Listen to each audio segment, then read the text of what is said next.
حق کی آواز بلند کرنے والوں پر مصائب و مشکلات آتے رہے ہیں۔ وہ عظیم مجاہد جس نے اپنا خاندان،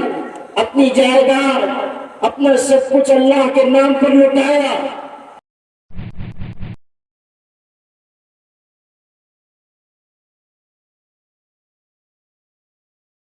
خانقاہ کا کام اللہ اللہ سکھانا ہے، نیت کی درستگی ہے، احسانی اور عرفانی کمال پیدا کرنا ہے۔ خانقاہ قائم کی جاتی ہے تاکہ بندوں کا رشتہ پروردگار سے جوڑا جائے، اللہ کے ذکر اور اس کی یاد کا مزاج پیدا کیا جائے۔ خانقاہ عمل و اقدام کی راہ پر چلانے والا ادارہ ہے۔ جن لوگوں نے یہ سمجھا کہ تصوف و سلوک یا خانقاہ کی تعلیم اضمحلال و جمود کی تعلیم ہے، اور ان راہوں سے گزرنے والے دنیا کے دوسرے کاموں سے علیحدہ ہو جاتے ہیں، انہوں نے نہ تصوف کو سمجھا نہ خانقاہ کے کردار کو سمجھا۔ شاملی کے میدان سے لے کر بالا کوٹ کے مشہد تک، اور جہاد افغانستان سے لے کر مارکہ داغستان تک،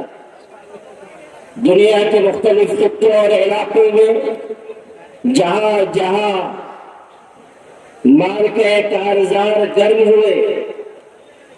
اور باطل کی یلغار کے خلاف حقانیت کی آواز بلند ہوئی، آپ دیکھیں گے کہ ان تمام مارکوں میں صف اول میں موجود رہنے والے لوگ خانقاہوں کی چٹائیوں پر بیٹھ کر ذکر کرنے والے افراد، وہ لوگ جنہوں نے اللہ کے ذکر کے ذریعے اپنے دل کی دنیا کو آباد کیا، وہ جنہوں نے خلوص و للہیت کی راہ کو اپنا کر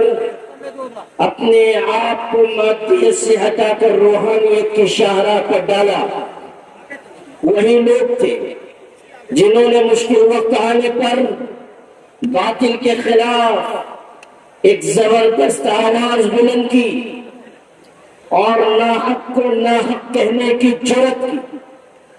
اور اس سلسلے میں جو قربانی درپیش ہوئی اس قربانی سے کبھی دریغ نہ کیا۔ حق بات پہ تعزیریں کچھ آج نہیں کوثر، بے درد زمانے کی یہ ریت پرانی ہے۔ حق کی آواز بلند کرنے والوں پر مصائب و مشکلات آتے رہے ہیں، لیکن یہ خانقاہ کی تربیت کا نتیجہ ہے کہ اللہ اللہ کرنے والوں نے ہر دور میں باطل کو باطل کہہ کر پکارا، اور حق اور باطل کے درمیان ایک لکیر کھینچ کر دکھائی۔ آپ کو میں یاد دلانا چاہتا ہوں کہ انگریزوں کے خلاف اس ملک میں جو مارکا لڑا گیا، اس کی صف اول میں وہی لوگ تھے جو خانقاہوں سے نکلے ہوئے تھے۔ کیا آپ بھول جائیں گے کہ ضامن شہید رحمت اللہ علیہ دشمنوں کے مقابلے میں لڑ رہے ہیں؟ لوگ دیکھتے ہیں کہ انگریزوں کی بندوق سے نکلی ہوئی گولی آ کر انہیں لگی، اور لوگ یہ سمجھتے تھے کہ یہ شہید ہوئے، لیکن قریب جا کر دیکھتے تھے تو گولی کا نام و نشان موجود نہیں ہوتا تھا۔ یہاں تک کہ ایک دن انہوں نے لڑائی سے پہلے 2 رکعت نماز پڑھی اور اللہ کی بارگاہ میں ہاتھ پھیلائے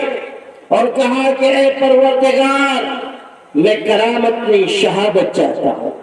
اور پھر اس دن جو گئے مارکے میں اور لڑے تو اللہ نے ان کی دعا کی قبولیت ظاہر کی کہ ان کی شہادت عمل میں آئی۔ شہادت مطلوب و مقصود مومن، نہ مال غنیمت نہ کشور کشائی، یہ غازی یہ تیرے پر اسرار بندے جنہیں تو نے بخشا ہے ذوق خدائی۔ دنیم ان کی ٹھوکر سے پہاڑ صحرا اور دریا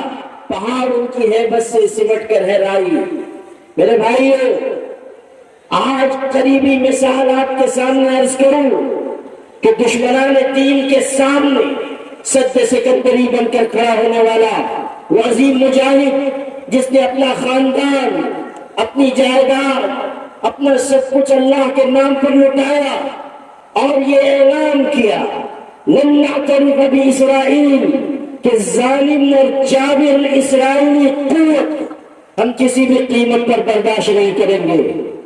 اس شخص کے بارے میں جو یہ کہا کرتا تھا ان دماءنا واموالنا واعراضنا فداء لدیننا ولقدسنا ولاقصانا، وہ شخص جس نے جرأت و عزیمت کی ایک نئی داستان نقل کی۔ آپ پڑھیں کہ وہ ایک صوفی گھرانے کا فرد تھا، اس کے والد صوفی تھے، اسی ماحول میں اس شخص کی تربیت ہوئی۔ یہ بات میں نے اس لیے عرض کر دی تاکہ یہ پس منظر واضح رہے کہ خانقاہ، اصل خانقاہ کیا ہے، اس کا پیغام کیا ہے۔